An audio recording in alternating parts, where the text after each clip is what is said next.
There is a glass-bottom boat that has floated the Silver River in central Florida for over 100 years. Tourists come for the springs, water so clear it looks like the boat is hanging in air. But for the last 80 years, the main attraction hasn't been the water. It's been the animals in the trees along the bank. Wild monkeys, hundreds of them, in Florida. They are not supposed to be here. They are Rhesus macaques, native to the forests of South and Southeast Asia, Afghanistan, India, China, some 8,000 miles from the Silver River. And they are not a zoo exhibit or an escaped pet. They are a full, breeding, wild population established for generations, spreading through the Florida woods and carrying inside them a virus that kills more than half the people it infects. Here's what makes this a genuine mystery, and not just a curiosity. Florida has known about these monkeys for decades. The state has studied them, funded them, trapped them, banned feeding them, and at one point removed 1,000 of them. And the population didn't collapse, it grew. It left the park. It's turning up in cities 100 miles away. So the question underneath this whole story is simple, and nobody has a good answer to it. How does a state that hunts pythons for sport, that drains swamps and reshapes coastlines at will, completely fail to stop a few hundred monkeys? By the end, you'll see why the honest answer is that Florida may have already lost. If this is the kind of story you can't look away from, go ahead and subscribe. It takes 2 seconds and it genuinely helps the channel. And tell me one thing while you're here. Where in the world are you watching from? And did you have any idea there were wild monkeys in Florida? Drop it in the comments, I read them. Now let's get into it. To understand how this happened, you have to meet the man who did it and clear away the myth first. For decades, the story people told was that the monkeys escaped during the filming of a Tarzan movie at Silver Springs in 1939. It's a great story, it's also false. There were no Rhesus macaques in that film, and the monkeys were already living in the woods before the cameras arrived. The truth is smaller and stranger. In the 1930s, the man who ran the glass-bottom boat operation, a showman who called himself Colonel Toohey, decided that live monkeys would make his jungle cruise more exciting and sell more tickets. So around 1938, he bought roughly 6 Rhesus macaques and released them onto a small island in the middle of the Silver River. And this is the detail the entire story turns on. Toohey put them on an island because he believed monkeys couldn't swim. He was wrong. Rhesus macaques are strong, willing swimmers. Within minutes, some accounts say within days, his monkeys had crossed the water and vanished into the forest on the far bank. He tried again. He bought 6 more and released them on the north shore. Those escaped too. And that was that. A dozen animals, released to sell boat tickets, walked off into the Florida woods and never came back. And everything that has happened since, every headline, every study, every warning, traces back to that one man's mistake about whether a monkey can swim. By 1968, a survey counted 78 of them. The colony was established, and it was just getting started. The obvious question is why they didn't just die. Drop a dozen tropical Asian monkeys into the American South, and you'd expect a hard winter or a lack of food to end it fast. It didn't, because Florida turned out to be almost perfect for them. The Rhesus macaque is arguably the most adaptable primate on Earth after humans. In its native range, it thrives everywhere from cold Himalayan foothills to crowded city streets, and it's the monkey you see raiding temples and markets across Asia.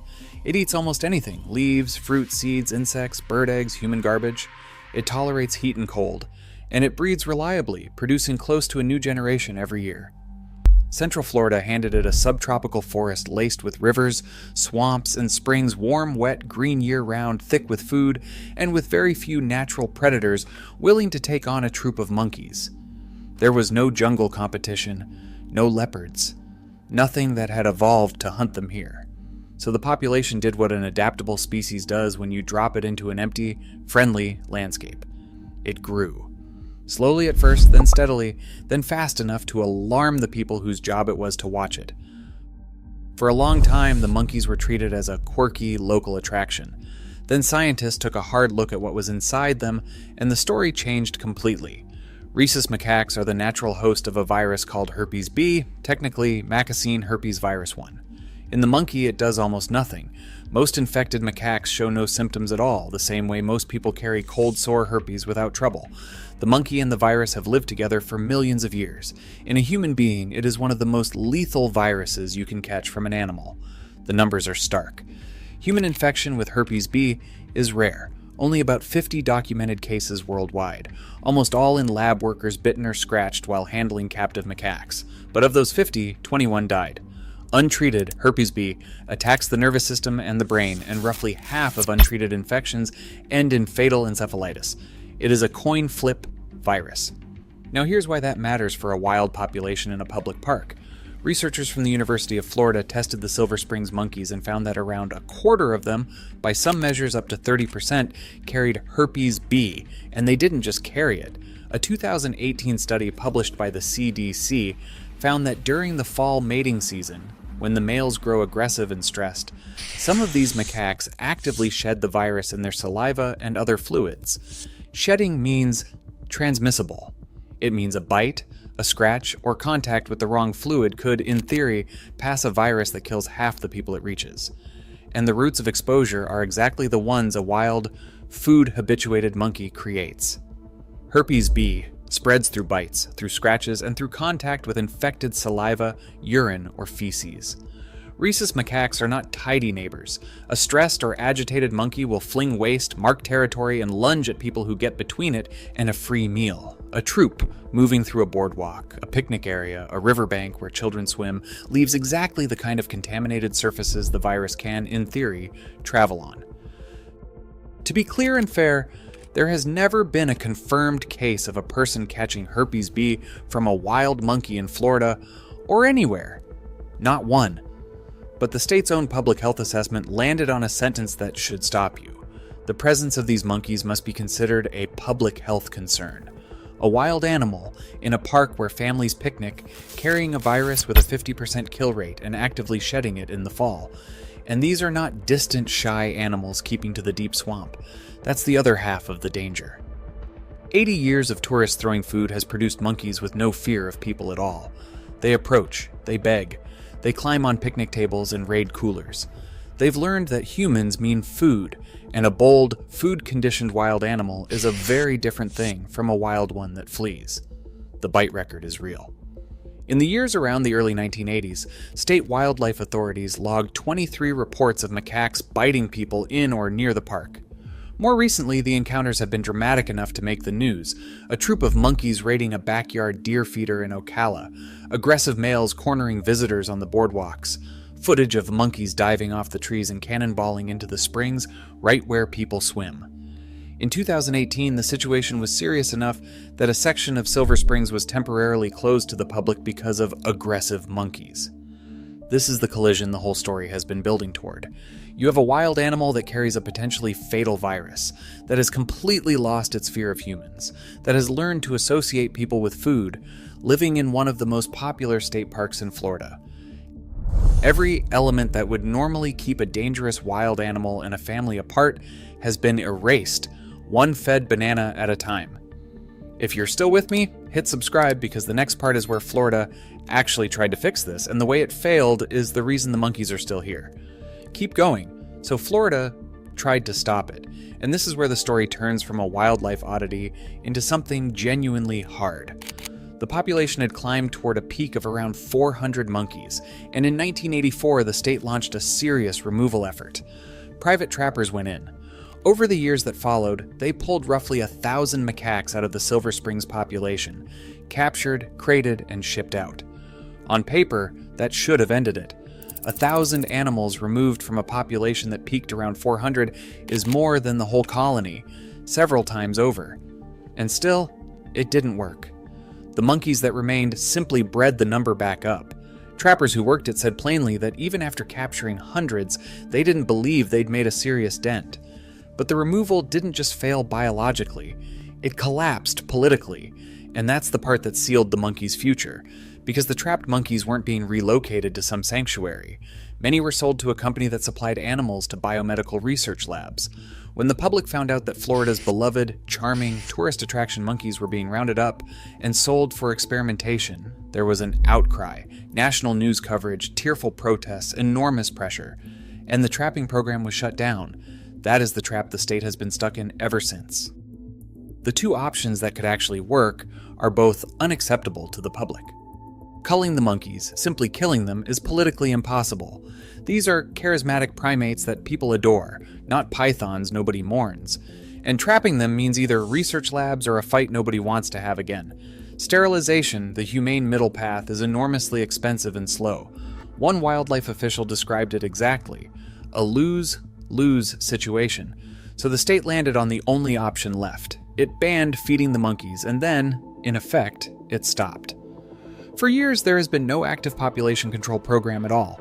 The monkeys were left to do what they do. And with nothing holding them back, they started to move. For most of their history, the macaques stayed in and around Silver Springs, but a growing population pushes its edges outward, and young males, in particular, disperse, leaving the troop to find territory and mates of their own, exactly the way they're built to. And a Rhesus macaque can cover ground. Stray males from the Silver Springs colony have now turned up more than 100 miles from the park. They've been documented in Jacksonville on the northeast coast, in the Sarasota area to the southwest, near Tallahassee, the state capital, to the northwest. On New Year's Day, monkeys were spotted alongside a Florida highway. The colony has pushed into the Ocklawaha River system, and biologists warn it could establish entirely new breeding colonies in other parts of the state. And that dispersal is how a contained problem becomes an uncontainable one. Every young male leaving the colony is a seed. It only takes a few of them reaching the right patch of Florida swamp. Warm, wet, full of food, empty of predators, to start the entire process over again somewhere new. A fresh troop, in a new watershed, established before anyone thinks to look. And this time there's no trapping program watching the door. Set the virus aside for a moment, because even a perfectly healthy population of these monkeys is a problem for everything else that lives in the Florida woods. A Rhesus macaque is an opportunistic omnivore, and in a native ecosystem that never evolved alongside it, that's a quiet kind of catastrophe. They strip fruit and seeds that native birds and mammals depend on. They raid the nests of ground nesting and water birds and eat the eggs. They pull apart vegetation. In a state already fighting to protect fragile wetland habitat and threaten native species, dropping a clever, hungry primate into the mix tilts the whole system. And there's proof of how bad it can get, because it already happened once in Florida. Back in the 1970s, a separate group of released macaques in the Florida Keys didn't just live on their island, they ate it. They stripped the red mangroves so completely that the loss of the root systems triggered erosion of the shoreline itself. An island's coastline, reshaped by monkeys. Those are the ecological stakes underneath the whole story. It isn't only a question of whether a person gets bitten. It's whether a self-sustaining troop of the world's most adaptable monkey, spreading into new Florida watersheds with no predators and no plan to stop it, quietly rewrites a native ecosystem the way it rewrote that mangrove island, one stripped tree and one eaten nest at a time. So step back and look at why this specific animal has beaten a state that beats almost everything. Part of it is the biology. Rhesus macaques are intelligent, adaptable, fast-breeding, and they swim, climb, and range across exactly the kind of mixed forest and water landscape Florida is made of. They're hard to trap consistently and impossible to fence out. On pure biology alone, they'd be a difficult invasive. But that's not really why Florida can't stop them. Florida stops difficult invasives all the time. The state runs open hunting seasons on Burmese pythons. It pays bounties. It encourages people to kill iguanas. The Everglades is a war zone of invasive species management. The monkeys are different for one reason, and a wildlife biologist said it best when he compared them to the pythons. It's not a problem if it's catching pythons, because no one cares about snakes. But monkeys are not snakes. They have faces. They have babies that people photograph. They look like us. They act like us. And generations of Floridians and tourists have grown up loving them as the quirky, magical secret of Silver Springs. That affection is the real barrier. You cannot run a python-style cull on an animal the public adores. Every solution that works collides with the fact that people love the monkeys, and every solution that people can accept doesn't work. That is the box Florida has been stuck in for 40 years, and there is no obvious way out of it. The state isn't losing to the monkeys because they're unstoppable. It's losing because it can't bring itself to do the thing that would stop them.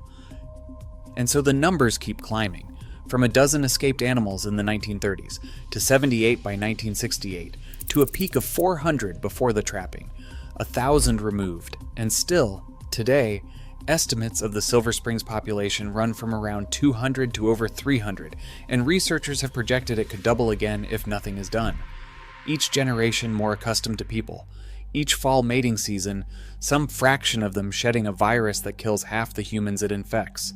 Each year, a few more young males walking north and west and south looking for somewhere new. This isn't a story that resolved. It's a story that's still running, in real time, in one of the most visited natural areas in Florida. The feeding ban is the only active policy. The trapping is over, the culling is off the table, and the animals, indifferent to all of it, keep doing the only thing they've ever done here: eat, breed, swim, and spread.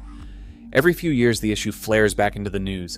A new study, a new bite, a new sighting a little farther from home, and the state says again that it's a concern, that management plans should be put in place. And then the cycle quiets and nothing much changes, and the monkeys go back to the trees along the river where the glass-bottomed boats still run. So the file stays open.